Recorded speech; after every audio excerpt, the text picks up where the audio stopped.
ሰላም ጤና ይስጥልን ውድ የዋልያ ሚዲያ ቤተሰቦች የዕለተ ዓርብ መረጃዎችን እናልፋለን። በመጀመሪያም አጫጭሮቹን ጀብድ መስራት የማይሰለቸው የማይታክተው ደጋዳሞት ብርጌድ በትላንትናው ዕለት ማለትም ግንቦት 7 2017 ዓ.ም የአማራ ፋኖ በጎጃም ሁለተኛ ተፈራ ዳምጤ ክፍለ ጦርም ብዙ የማይታመኑ ጀብዶችንም ሰርቷል። በዚህ ላይም ሰፋ ያለ ማብራሪያ ይዘናል፣ ወደ እናንተ እናደርሳለን።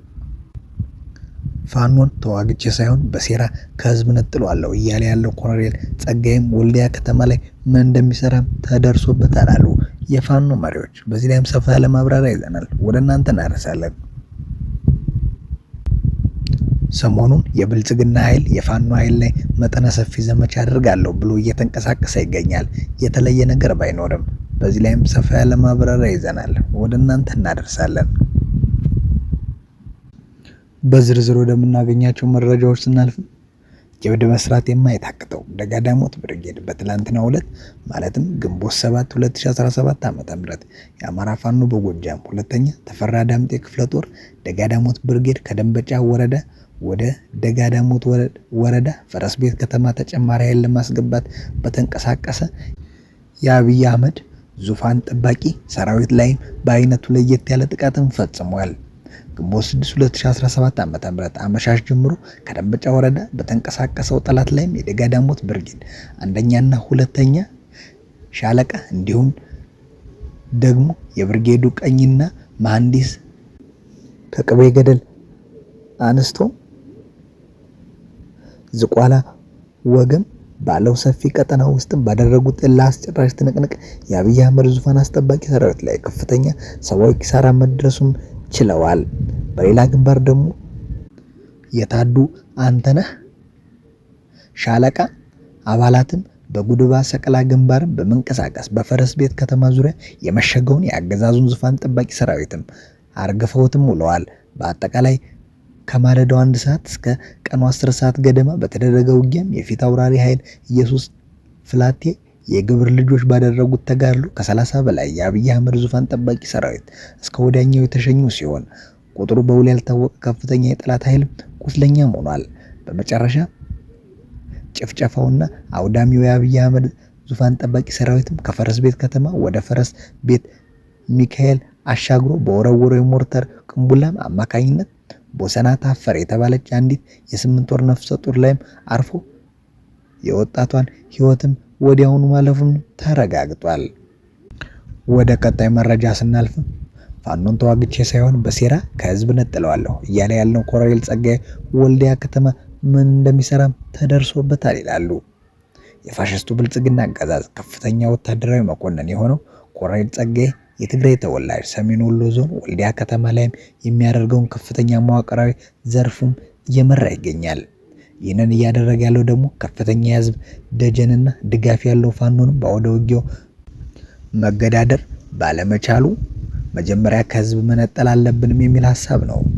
የሰሜን ወሎ ዞን የብልጽግና መዋቅርና የዙፋን ጠባቂ ሰራዊት ከፍተኛ አመራሩ በጋራ ከመከላከያ አድማ ብተና ከሚሊሻ እንዲሁም ካሁኑ በፊትም በፋኖ ስም ህዝቡን ሲዘርፉ የነበሩ በኋላም የወሎ ቤት አማራ ፋኖ አንድ መሆኑን ተከትሎ መፈናፈኛ ሲያጡ ወደ ብልጽግና የገቡ የፈንታው ሙሐቤ እና ሌሎች አደረጃጀት ላይ የነበሩ ኃይሎች በጋራ በማደራጀት ብሬንና ስናይፐር በማስታጠቅ በተጠና መዋቅር በሆነ መንገድም የወልዲያ ከተማን ህዝብን ከእውነተኛ የዋርካው ምሬ ወዳጅ ወሎ ቤት አማራ ፋኖ መነጠልም በሚል ከፍተኛ ስራ እየሰሩ ይገኛሉ። ፋኖን በግንባር ተዋግቼ ሳይሆን ወልዲያ ከተማ ቁጭ ብዬ መጀመሪያ ከህዝቡ ነጥዬ እዋጋለሁ በሚል በርካታ የወልዲያ ከተማ ሰርቶ አደር ነጋዴዎችን የተለያዩ ፋኖ ከህዝብ ለመነጠል ይጠቅመኛል ያላቸውን ግለሰቦች በሌሊቱ በማፈን ወደ ወልዲያ መቻሪያ አካባቢ በሚወስደው እያስገደደ በሚሊዮን ገንዘብ በመቀበል ህዝቡን በከፍተኛ ሁኔታም እየዘረፉት ይገኛሉ። ስለሆነም የወልዲያ ከተማና የአካባቢው ማህበረሰብ ይህንን ነባራዊ ሀቅ በመገንዘብ ፋኖ ችግሩን ከስር መሰረቱ በመንቀል መፍትሄ እስከሚያበጅለት ድረስም የድርጊቱ ባለቤት ፋሽስታዊ ጸረ አማራ አገዛዝ ብልጽግና መሆኑን በማወቅ የዚህ ድርጊት ሰለባ ላለመሆን የራሱን ጥንቃቄ እንዲወስድም መልእክታችንን እናስተላልፋለንም ይላሉ የአማራ ፋኖ ብሔራዊ ኃይል። ወደ ቀጣይ መረጃ ስናልፍ ሰሞኑን የብልጽግና ኃይል የፋኖ ኃይል ላይ መጠነ ሰፊ ዘመቻ አደርጋለሁ ብሎ እየተንቀሳቀሰ ይገኛል። የተለየ ነገር ባይኖርም ነገር ግን ለዚህ ዘመቻ ግብዓት እንዲሆኑ የፋኖ ኃይልም በስነ ልቦና ለማዳከም፣ አመራሮችን ለመነጠል፣ በአንድነቱ ጉዳይ ላይም ጥርጣሬ ለመፍጠር የተለመደው ቅጥረኞችን አሉ በሚባሉ የማህበራዊ ሚዲያ ፕላትፎርሞችን በሰፊው እየተንቀሳቀሰም ይገኛል። እነዚህ ማህበራዊ ሚዲያ አጀንዳ ቅኝቶችና ዘመቻዎችም የፋኖ ትግል ድጋፍ የሆኑ አክቲቪስቶች ሳያውቁትም ተለጥፈው በመግባትም አብረው እያስተጋበሩ በራሳቸው ወገን ላይ የስነ ልቦና ጫና መፍጠር ስራ ተጠምደዋልም እየተስተዋለም ይገኛል። በመሆኑም የወገን ሚዲያ ፕሮፓጋንዳ ተሳታፊ ሁለት ጉዳዮች ላይም ማስተካከያ ማድረግ ያስፈልጋል። አንደኛው የአንድነት ሂደትም የጋራ ኮማንዶ መመስረትን እንደ ትልቅ ስኬት ልንቆጥረው የሚገባ እንጂ በሂደቱ ላይ በነበሩት በአንዳንዱ ዝንባሌዎች ምክንያት የተነሱ ጉዳዮች በጊዜው ተተጋግለው አልፎም ድርጅት መስርተው ያለፉበትን ጉዳይ እንደገና እየመነዘረ ጥርጣሬ ለመፍጠር የሚያደርጉ አካሄዶች የጠላት አጀንዳዎች እንጂ ፈጽሞ ለወገን ሊሆን እንደማይችልም ግንዛቤ መውሰድ ያስፈልጋልም ብለዋል። ሁለተኛውም የጠላት ኃይል ከሌሎች ኃይሎች ጋርም ከሐምሌ እስከ ጥቅምት የውጊያ ዝግጅት አለብኝ ብሎ እየተንቀሳቀሰ ከግንቦት እስከ ሐምሌ የአማራ ፋኖን እበትናለሁ እያለ ሰፊ ዝግጅት እያደረገ ባለበት ሰዓት ሙሉ ትኩረታችን ጠላት ላይ መሆን ሲገባ ጥቃቅን ጉዳዮች ላይ በማተኮር የስርዓቱን ፕሮፓጋንዳ አርሚዎች የበላይነት እንዲቀዳጁ እድል መፍጠሩን መረዳት ተገቢ ነው።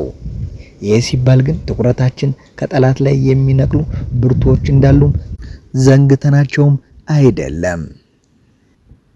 ይህ ትግል እንዲያሸንፍ ሀቀኛ ፍላጎት ያለው አክቲቪስት ራሱን ከውስጣዊ የድርጅት አሰራር ጣልቃ ገብነት እጁን በመሰብሰብ ሙሉ አቅሙን ጠላት ላይ ማተኮርም ይኖርበታል ሲሉም ይናገራሉ።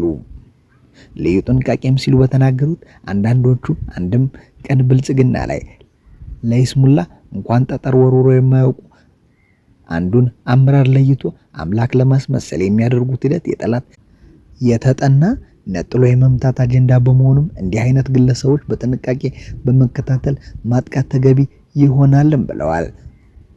በዘገባቸው ላይ ወደ ቀጣይ መረጃ ስናልፍም የህወሓት መሰረዝ ውጤቱ ምንድነው? ቀጣይ መፍትሄውስ ምን ሊሆን ይችላል? የሚሉም ብዙ ጥያቄዎች ይመጣሉ። በዚህ ጥያቄዎች ላይ በኢትዮጵያ ፖለቲካ ውስጥም ለግማሽ ክፍለ ዘመን ዋነኛ ተዋናይ ሆኖ የቆየው ህዝባዊ ወያኔ ሓርነት ትግራይ ህወሓት ለሁለተኛ ጊዜ በኢትዮጵያ ብሔራዊ ምርጫ ቦርድም እውቅና ተሰርዟል። ምርጫ ቦርዱ ግንቦት 6 2017 ዓ.ም ባወጣው መግለጫ ከ3 ወራት በፊት በሰጠው ማስጠንቀቂያ መሰረት የፓርቲውን ህጋዊ ሰውነት መሰረዙንም አስታውቋል። የትግራይ ጦርነትን ተከትሎ ህጋዊ ሰውነትን ያጣው ህወሓት አሁንም ከምዝገባው የተሰረዘ ለዚህ ጉዳይ በመፍትሄነት የተቀመጠ አማራጭ ላይ መግባባት ላይ ባለመደረሱ ነው። ምርጫ ቦርዱ በ2013 ዓ.ም ለመጀመሪያ ጊዜ ፓርቲውን የሰረዘው የትግራይ ጦርነት መጀመሩን ተከትሎ ህወሓት አመጽ ድርጊትን መሳተፉንም በመግለጽ ነበር። ጦርነቱ እንዲያበቃ ያደረገው የፕሪቶሪያው ስምምነት ተፈርሞ በህወሓት ላይ የተጣለው የአሸባሪ ፈረጃ ከተነሳ በኋላ ፓርቲው ህጋዊ ሰውነቱ እንዲመለስለትም ጥያቄ አቅርቦ ነበር። ምርጫ ቦርድ በበኩሉ የተሰረዘውን ፓርቲ መልሶ ለመመዝገብ የሚያስችል የህግ ማዕቀፍ አለመኖሩን በመጥቀስ የፓርቲውን ጥያቄ ውድቅ ማድረግም ይታወሳል።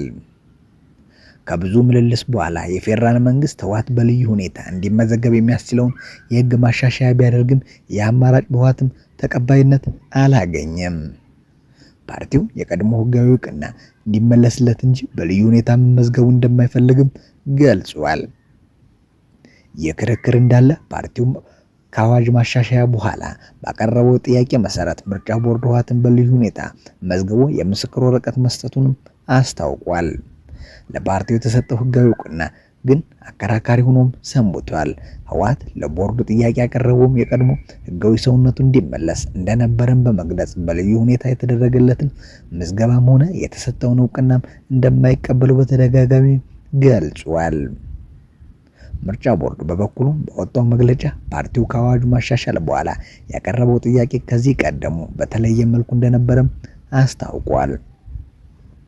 ምርጫ ቦርዱ እንደሚያስረዳውም ፓርቲው ጥያቄውን ያቀረበው በልዩ ሁኔታ ለመመዝገብ ሕጉ በሚጠይቀው መሰረት ነው።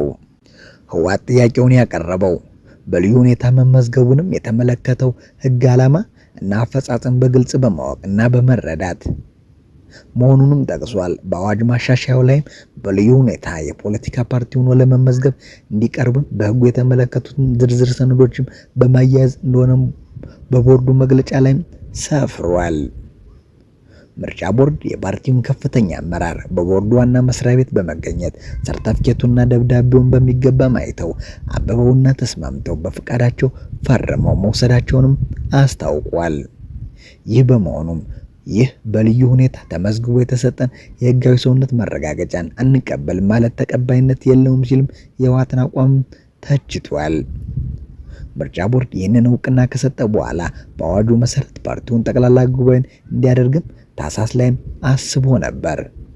የካቲት ወር ደግሞ ይህ ትዕዛዝ አለመፈጸሙን በመጥቀስ ፓርቲው ለ3 ወራት ያገደ ሲሆንም በዚህ ጊዜ ውስጥም ጠቅላላ ጉባኤ ለማድረግ የሚያስችለውን የጉባኤ ቅድመ ዝግጅትም ስራዎችንም እንዲያከናውንም አስጠንቅቆ ነበር። ብሔራዊ ምርጫ ቦርድ ባወጣው መግለጫ ፓርቲው የተጣለበትን የህግ ግዴታ ለመወጣት ፈቃደኛ አለመሆኑም ብለዋል። በመሆኑም ህወሓት ከግንቦት 5 2017 ዓ.ም ቀን ጀምሮ ከፖለቲካ ፓርቲነት የተሰረዘ መሆኑን እናስታውቃለን ይላል የብሔራዊ ምርጫ ቦርድ መግለጫ። ከፖለቲካ ፓርቲነት መሰረዝ የመጨረሻው ውሳኔ አይደለምም ሲሉ ብዙ ሰው ይጠይቃሉ። ቢቢሲም ያነጋገራቸውና በስራ ኃላፊነታቸው ምክንያት ስማቸው እንዳይጠቀስ የጠየቁ የህግና ምርጫ ባለሙያ አንድ የፖለቲካ ፓርቲ እውቅና ተሰረዘ ማለት ሰው ህይወቱ እንደሚያልፈው ሁሉ ሞተ ማለት ነው ሲሉም ይገልጹታል። በ2011 ዓ.ም የወጣው የኢትዮጵያ ምርጫ የፖለቲካ ፓርቲዎች ምዝገባ እና ምርጫም ስነ ምግባር አዋጅ ፖለቲካ ፓርቲዎቹ በ3 መንገዶች ሊሰረዙ እንደሚችሉም ደንግጓል። አዋጁ ከሚዘረዝራቸው ሁኔታዎች መካከል ፖለቲካ ፓርቲው በራሱ ፍቃድ ከምዝገባ እንዲሰረዝ ሲጠይቅና ምርጫ ቦርዱ ሲወስን የሚሉትም ይገኙበታል። የፖለቲካ ፓርቲውን ከምዝገባ እንዲሰረዝ በዚህ አዋጅ መሰረት ፍርድ ቤት ውሳኔ ሲሰጥም የሚለው ደግሞ 3ኛ ሁኔታ ነው። የአሁኑን ጨምሮ ለ2 ጊዜ ህጋዊ ሰውነትም ያጣው ህወሓት ሁለቱንም ጊዜ ከምዝገባ የተሰረዘው በምርጫ ቦርዱ ውሳኔ ነው። የህግና ምርጫ ባለሙያው ህወሓትን አሁንም የተሰረዘበት ምክንያት በአዋጅና በፓርቲው መተዳደሪያ ደንብ መሰረት ጠቅላላ ጉባኤ ማካሄድ ስላልቻለ ነው ሲሉም ያብራራሉ።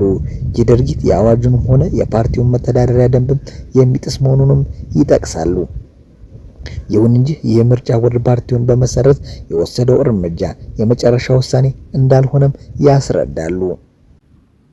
የፖለቲካ ፓርቲዎቹ በምርጫ ቦርድ ውሳኔ ሊሰረዙ የሚችሉባቸው ምክንያቶችም የሚዘረዝረው አዋጁም ክፍል ፓርቲውን ውሳኔውንም የመጠቀም መብትም እንዳለውም ደንግጓል። ቦርዱ ያሳለፈው ውሳኔ የተቃወመ የፖለቲካ ፓርቲ ለፌዴራል ከፍተኛ ፍርድ ቤት ይግባኝ አቤቱታ ማቅረብ መብት እንዳለውም በሕጉ ላይም ሰፍሯል። ይህ ይግባኝ መቅረብ ያለበት ፓርቲው ውሳኔ በደረሰው በ30 ቀናት ውስጥ እንደሆነም አዋጁ ያስረዳል። ባለሙያው በዋናውም ሆነ በማሻሻያው አዋጅ ምርጫ ቦርድ አስተዳደራዊ ውሳኔዎች ሁሌም ለከፍተኛ ፍርድ ቤት የሚቀርቡ አስተዳዳሪ ውሳኔዎች ናቸው ሲሉም ይህንን የህግ ክፍልም ያብራራሉ። ይሁንና በ30 ቀናት ውስጥ አቤቱታ የማያቀርብ ከሆነ ፓርቲውም ጉዳዩን እንደተወው እንደሚቆጠር እንዲሁም በይርጋ ምክንያት በፍርድ ቤት ተቀባይነት እንደማያገኝም ገልጸዋል። ስላዳመጣችሁ እናመሰግናለን። ቸር ደሩልን።